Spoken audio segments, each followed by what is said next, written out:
क्या इस मुल्क के नौजवान जज्बात, उनकी उम्मीदों और उनके मुस्तकबिल के साथ एक बार फिर से बहुत बड़ा सौदा हो चुका है? क्या अन्ना हजारे आंदोलन की तरह एक बार फिर से नौजवानों के गुस्से को किसी खास सियासी फायदे के लिए इस्तेमाल किया जा रहा है? ये सवाल मैं इसलिए पूछ रहा हूं क्योंकि दिल्ली के जंतर मंतर पर जो कुछ हुआ उसने पूरे देश को झकझोर कर रख दिया है। सोशल मीडिया, खासतौर पर इंस्टाग्राम पर रातों रात लाखों फॉलोअर्स बटोरने वाली कॉकरोच जनता पार्टी और उनके लीडर अभिजीत दीप के अचानक सुर्खियों में आए। पेपर लीक और नीट स्कैम की वजह से हमारे देश के तमाम गरीब मध्यम वर्ग के नौजवान सड़कों पर आने पर मजबूर हो गए। उनके माता पिता, उनके टीचर्स सब खून के आंसू रो रहे हैं। लेकिन दोस्तों, जब इस इंसाफ की लड़ाई के लिए जंतर मंतर पर भीड़ जुटी तो कुछ ऐसा हुआ उसने हर किसी को हैरान कर दिया है। तपती धूप में दूर दूर से आए बच्चों को छोड़कर नए नवेले नेताजी अचानक गायब हो गए। आखिर क्या है इस आंदोलन का सच? क्या अभिजीत सचमुच हुकूमत के सामने डटकर खड़े हैं या पर्दे के पीछे की कहानी कुछ और है? इस वीडियो को आखिर तक देखिएगा क्योंकि आखिर में आप खुद समझ जाएंगे कि कॉकरोच जनता पार्टी भरोसे के लायक है भी या फिर नहीं। दोस्तों, इस वक्त हमारे मुल्क में नौजवानों के अंदर हुकूमत और सिस्टम को लेकर जबरदस्त गुस्सा और मायूसी है। नीट जैसी बड़ी परीक्षाओं में जो धांधली और पेपर लीक के मामले सामने आए हैं उसने बच्चों की नींद को हराम कर दिया है। एक बच्चे को डॉक्टर या अफसर बनाने के लिए माँ बाप अपनी जिंदगी भर की जमा पूंजी लगा देते हैं, पेट काट कर कोचिंग की फीस भरते हैं, लेकिन जब नतीजा आता है तो पता चलता है कि पेपर तो पहले ही लीक हो चुका था। इसी मायूसी के बीच एंट्री होती है अभिजीत दीपके की। वो अमेरिका में रहते हैं, एक अच्छा खासा करियर रखते हैं। उन्होंने इंस्टाग्राम पर एक पेज बनाया इन तमाम मामलात को लेते हुए। देखते ही देखते एक हफ्ते के अंदर पेज पर फॉलोअर्स सत्ताधारी पार्टी से ज्यादा हो गए। सोशल मीडिया पर एक माहौल बना कि ये बंदा अमेरिका से सिर्फ हिंदुस्तान के बच्चों के मुस्तकबिल के बारे में सोचता है। तय हुआ कि 6 जून को दिल्ली के जंतर मंतर पर एक बड़ा प्रदर्शन किया जाएगा। हुकूमत से मांग थी कि शिक्षा मंत्री फौरन इस्तीफा दे। देश के कोने कोने से बिहार, उत्तर प्रदेश, मध्य प्रदेश, महाराष्ट्र और उड़ीसा से बेहद गरीब और मध्यम वर्ग के बच्चे ट्रेनों में जनरल बोगी के धक्के खाते हुए दिल्ली के जंतर मंतर तक पहुंचे। शुरुआत में माहौल बहुत दमदार लग रहा था। जंतर मंतर पर जो युवा इकट्ठे हुए थे उनका जज्बा भी देखने लायक था। वो प्रधानमंत्री मोदी की खामोशी से नाराज नजर आए। युवाओं को साफ तौर पर लग रहा था कि प्रधानमंत्री ने उन्हें धोखा दिया है। अभिजीत दीपके के साथ लद्दाख के मशहूर एक्टिविस्ट सोनम वांगचुक भी खड़े नजर आए, जिससे आंदोलन की विश्वसनीयता और ज्यादा मजबूत हो गई। लोग अपनी जेब से पैसे खर्च करके इस उम्मीद में बैठे थे कि जब तक शिक्षा मंत्री का इस्तीफा नहीं होगा ये लोग वहां से नहीं हटने वाले हैं। लेकिन दोस्तों, राजनीति को समझने वाला एक छोटा सा बच्चा भी ये जानता है कि सरकार 3-4 घंटे के धरनों से कभी नहीं झुकती।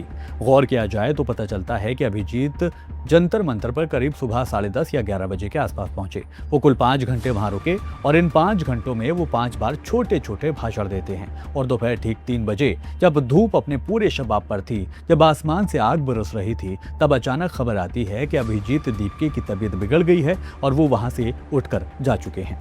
यहाँ सोचने वाली बात दोस्तों ये है कि चलिए मान लेते हैं कि अभिजीत अमेरिका से एक लंबा सफर करते हुए 15 घंटे की फ्लाइट लेते हुए वो आए थे और थकन होना लाजमी है, लेकिन उनके साथ जो लोग 3 उनके ऑफिशियल स्पोक्स पर्सन थे वो क्यों चले गए? उनके साथ आए सोनम वांगचुक, जो खुद को बहुत बड़ा इनकलाबी कहते हैं, वो भी अपनी चमचमाती गाड़ी से बैठकर वहां से रफू चक्कर हो गए। तो फिर इनके जाने के बाद पीछे जंतर मंतर की उस चलती हुई सड़क पर कौन बचा? यहाँ बचे वो बच्चे जो गरीब थे, जो मासूम थे, जो उत्तर प्रदेश, बिहार से आए थे। वो धूप का सितम, वो लू के थपेड़े उन बड़े नेताओं ने नहीं झेले, बल्कि उन बेकसूर बच्चों ने झेले जो वहां भरोसे से आए थे कि उन्हें इंसाफ मिलेगा। दिल्ली पुलिस की परमिशन शाम 5 बजे तक थी। फिर ये लोग 2-3 घंटे पहले ही मैदान छोड़ने पर मजबूर क्यों हो गए? क्योंकि जब दिल्ली पुलिस की परमिशन वाली चिट्ठी को आप बारीकी से पढ़ेंगे तो एक और चौंकाने वाला सच सामने आता है। कॉकरोच जनता पार्टी ने पुलिस से सिर्फ और सिर्फ 1 दिन की इजाजत मांगी थी प्रदर्शन करने के लिए। आप खुद सोचिए, जो पार्टी सोशल मीडिया पर इतनी बड़ी बड़ी बातें कर रही थी, जब तक तोड़ेंगे नहीं तब तक छोड़ेंगे नहीं जैसी बातें हो रही थी, उसने पहले से ही 7 घंटे के टोकन प्रदर्शन की प्लानिंग क्यों की थी?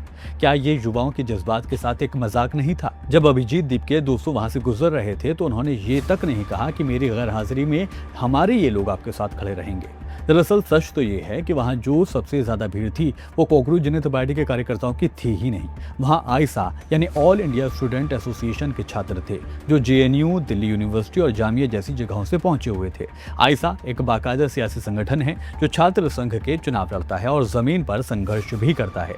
उनके कंधे पर बंदूक रखकर ये लोग अपना नाम चमकाने आए हुए थे।